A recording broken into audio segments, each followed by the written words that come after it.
What's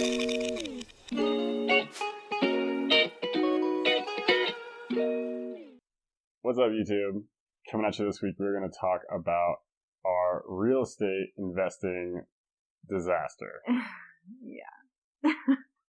So if you watched the last video, this is one of the big reasons we've been off of YouTube for a while. Mm-hmm. It took a lot of time and effort and focus from us to get this thing handled. So we wanted to kind of tell you what happened.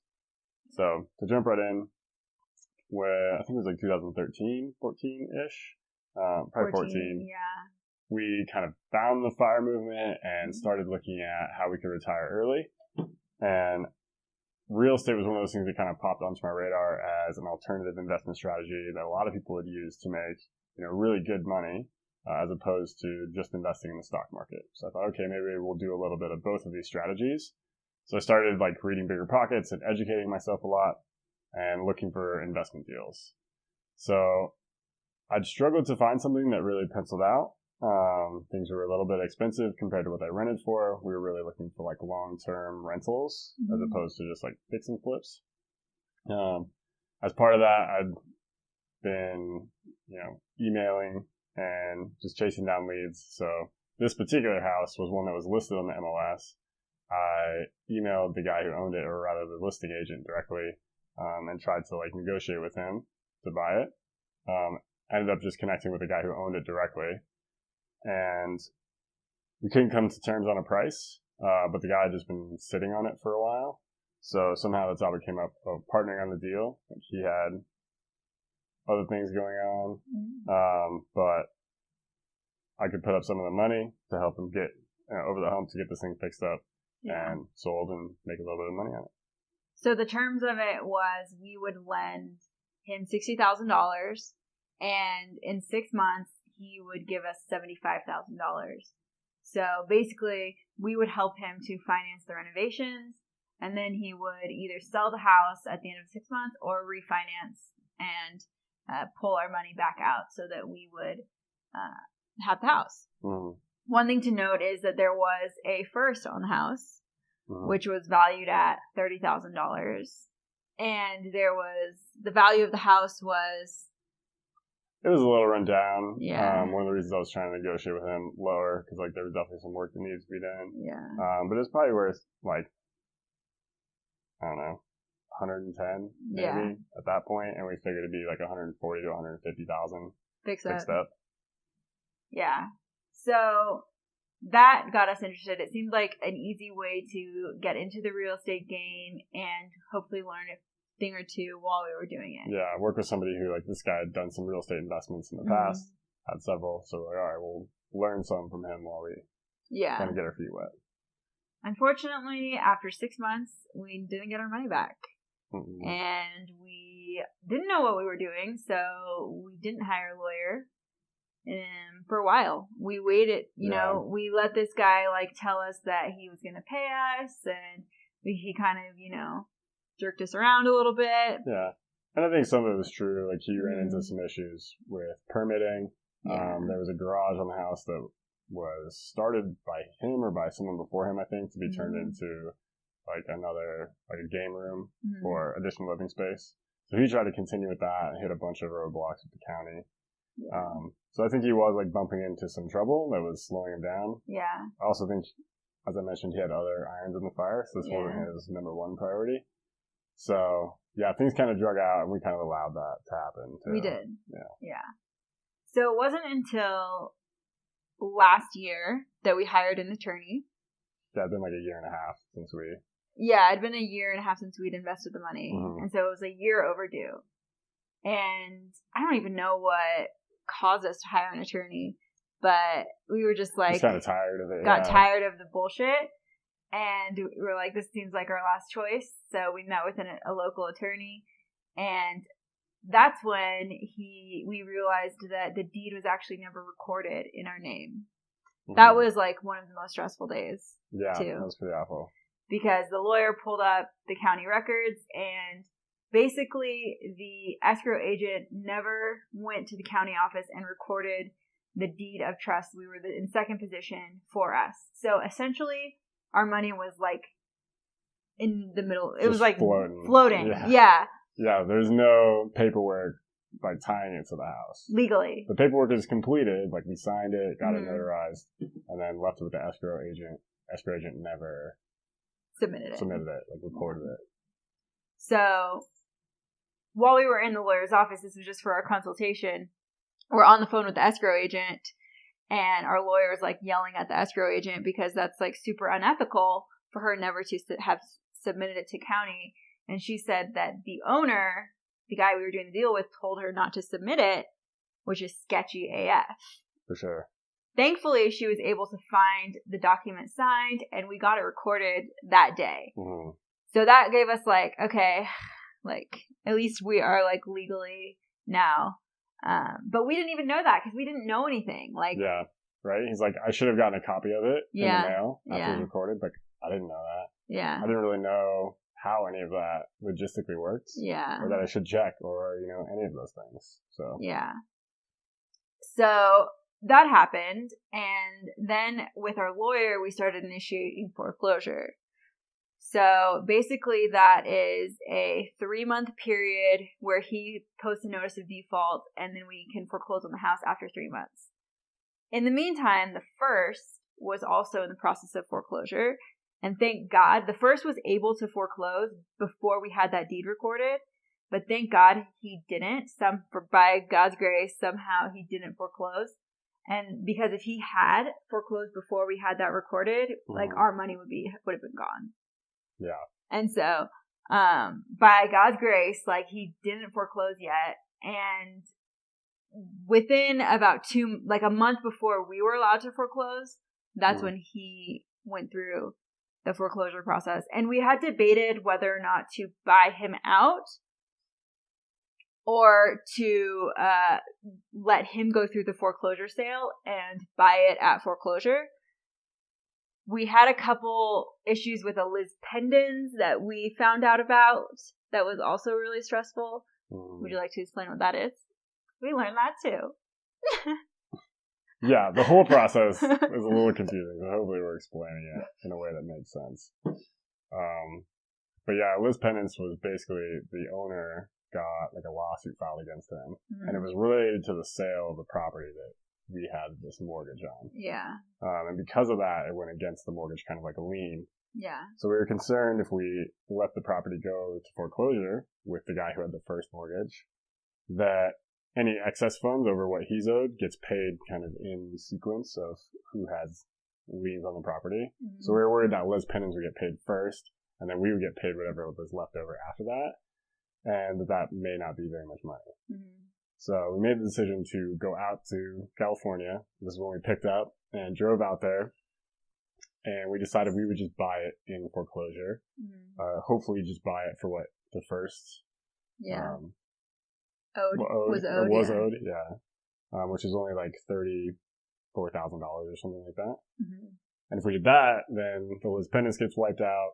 Our date gets wiped out too, but we just bought the house. So yeah. So we're hoping that's the way. We were hoping that's what happened. That is not what happened. The foreclosure sale was probably the second most stressful day of my life. I was crying. Was I crying? You were crying. I was crying on the steps of the county with like all these people around, like begging them not to bid on it. Like no one cared. There's like 5 other people there that are buyers, and a lot of them work for like giant companies that buy, foreclosure homes and rehab them or rent them out. So yeah, they didn't care at all. She's like, please don't bid on it. I'm like, just let us get it for what the first is owed. And no, we didn't get that. We ended up like $78,000, I think is what the price went to. Yeah. And literally if it would have gone to like $80,000, that was like, wasn't that our number? I think so. Of like, that we would let someone else buy it, because then we would get enough back that we felt like comfortable with. So, we needed some money, but we wouldn't have to deal with the house at all. Right. Like, okay, I'll take $40,000 of my $60,000 investment and just walk away from this thing. Yeah. So we ended up with the house. Yeah, but we ended up buying it. So. And also by some grace of God, the Liz pendens like never got paid out. So we got all the money between what the first was owed, which was like 36, and what we paid, which was like 78. Yeah. We got all of that money. That money left over. Yeah, that came back to us. Yeah.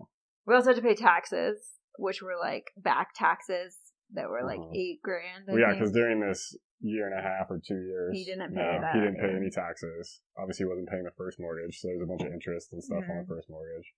So, yeah, the deal looks a little bit different by the time we actually got the house financially than where it was, when we entered into it because of all that. How much did we have into it by the time we got the house with everything?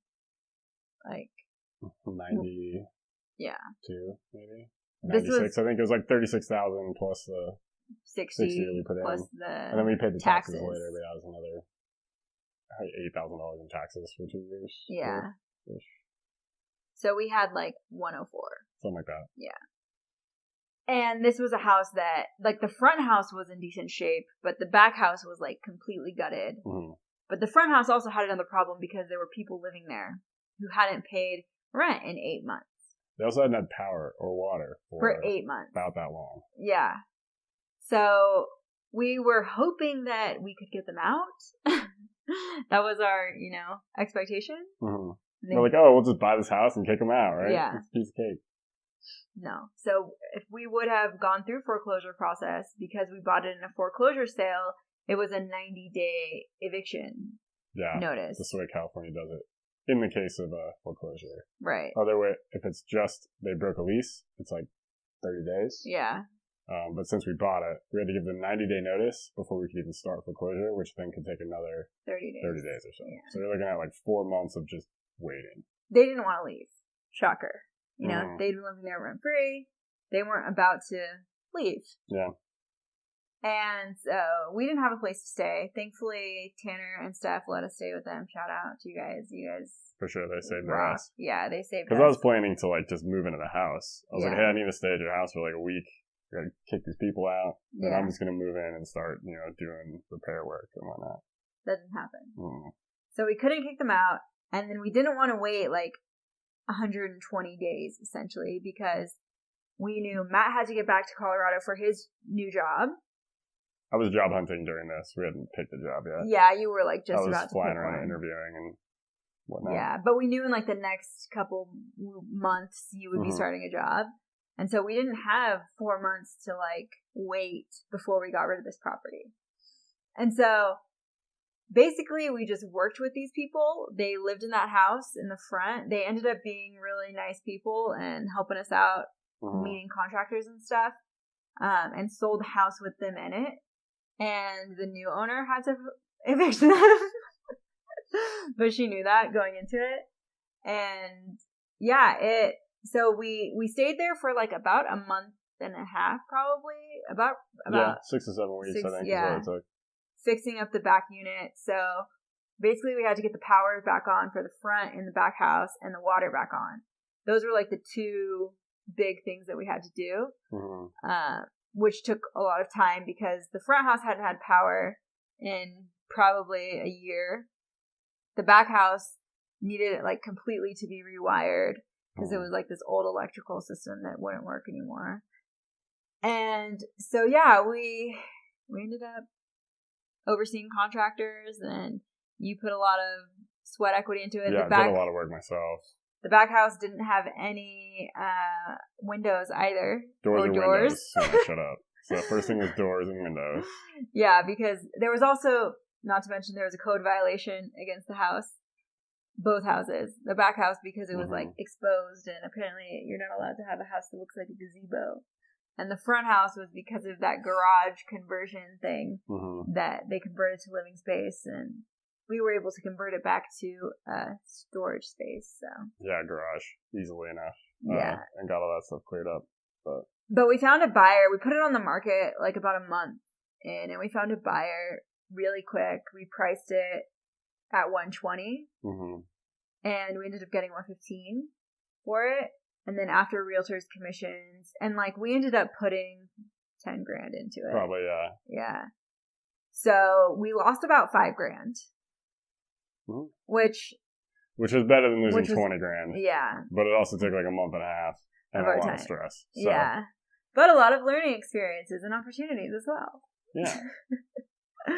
So here's some things we learned. 1, don't give other people control over your money. ever. Like, don't put yourself in a situation where other people have control over your money.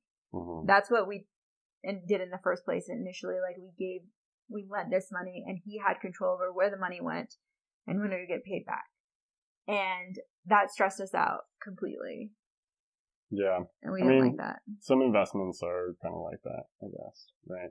But with real estate, as opposed to like the stock market, you're kind of investing in a single person. Yeah. And not, an entire system. Yeah. So the due diligence is a little more important, I think. Yeah. And we were like, sometimes you don't know what you don't know. Yeah. And it's hard. Like, I've been reading a lot of stuff on like bigger projects, like trying to understand. But there's all of like these little nuances that you don't really know. Like, I don't know if I'm supposed to be mailed or recorded deed afterward. Like, I don't know that it's possible for an escrow agent to like not file your paperwork. Yeah. So a lot of those things are just, were hard to foresee, but it's good to educate yourself as much as you can. Yeah. Definitely due diligence. I wished we would have called the first, called the guy who owns the first, like, before we went into the deal and asked him if, like, this guy was a credible, a credible investor. And yeah. And I would have had stipulations in the contract where we would get interest. That was another thing we didn't do. No, we just did like a flat payback with an ending period, but then obviously we allowed it to go past that. But yeah, we didn't stipulate what happens if he doesn't pay us back in that time period. Right. Yeah. It wouldn't have really mattered because I would have just been wiped out because he wasn't going to pay. He didn't pay us anyways. But I also would want to be in the first position too. Yeah. Always. If I ever do a lend like that again. I learned a lot about house construction. Yeah. We learned the windows have to be a specific size in order for your room to be considered a room and not. The house we sold had 0 bedrooms because neither of them had closets and both of them had windows that were too small. But that's how it was originally. Yeah. So I was like, okay. I guess we'll just sell this 1 bath, 0 bedroom house. Yeah. Always check the shower drain to make sure it works before you dig a 6-foot hole. Yeah. I couldn't get the shower drain to work. We'd been like running a snake and like a bunch of like Drano and stuff. I've just been like working on it for an entire day and couldn't get it to drain at all. So the next day I just showed up and just started like digging out like underneath the house. So I'm like, I'm going to have to cut this pipe out and replace it. Yeah. But the drain works. And then I dug it all out and then I went in there and I don't even remember what I ran it for. I think I ran water to like see if that was the right pipe or something. Yeah. That I had. I don't remember. But then it drained. So I had to fill it all back in. Yep. Everything takes longer than you want it to and you think it will. For sure. Whether that's like contractors or permitting. Yeah. Or like, dealing with the county can be slow for sure. We had to make many, many trips to the building department. Yeah. I hope I never see that building ever again. They were very nice in there. But it was just permit after permit after permit. You know, they want you for your fees. They want all those fees. For sure. Those things add up. Yeah. We also learned, and this is something we've continually been learning, is to not try to do everything. I think, in the FI community, it's easy to be like, oh, we need to be doing real estate. We need to be doing index funds. We need to be starting our own business. We need to be saving 70% of our income from our jobs. We need to be side hustling, like doing WAG, doing Uber, like doing all the things. And when you do that, you do everything really mediocre. And you don't, know enough or go deep enough in any one thing to do it well. And that's really where you can kind of exponentially increase your FI date by knowing or doing some things really well, like focusing on just your job, right? Like doing the best at your job that you can, you're likely to increase your salary. You're likely to get promotions, or like just doing the business. Like if you just focus on the business, you're likely to grow that faster and make that more profitable and successful sooner. But we didn't really know what we were doing. That was, we didn't know what we would like either. So we kind of had to try things to. Yeah, I think that's a good point. Yeah. For sure. Because I do have that tendency of being like, oh, this is sweet and this will work good. And like coming up with all these ideas on how you can, improve your situation, which is awesome. Yeah. But like you said, you kind of have to get your ass kicked a little bit to like learn the ropes of some things, because you can't learn everything by reading books and, forums. So especially things that are more complex, like real estate investing or starting a business. Yeah. Things like index fund investing, you're probably pretty safe. Yeah, you could probably do that with other things too. Yeah, you can do that one. So sorry about that. Our camera cut off. It only records 25 minutes in a row, so it gets us every now and then when we do a long one. But yeah, those are some lessons that we learned from this real estate disaster that ended up not being that bad. We only lost $5,000. And, it's a $5,000 education. That's what I like to tell myself. And like, as much as we learned in that, it was worth $5,000. And we won't make those same mistakes again. And we're just going to be focused on the business now and just doing one thing and getting our ass kicked at that one thing. Yeah. We'll have a lot of expensive lessons in business too. So, sometimes you just got to spend some time getting your ass kicked. Get knocked down a bunch before you become good at something, and then can actually leverage that to be, successful financially. So definitely. So if you like this content, we talk about our videos. We do talk about our videos.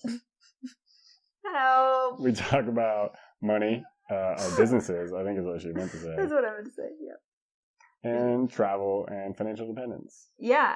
And that's about it. Cool. See you next time. Bye. Bye.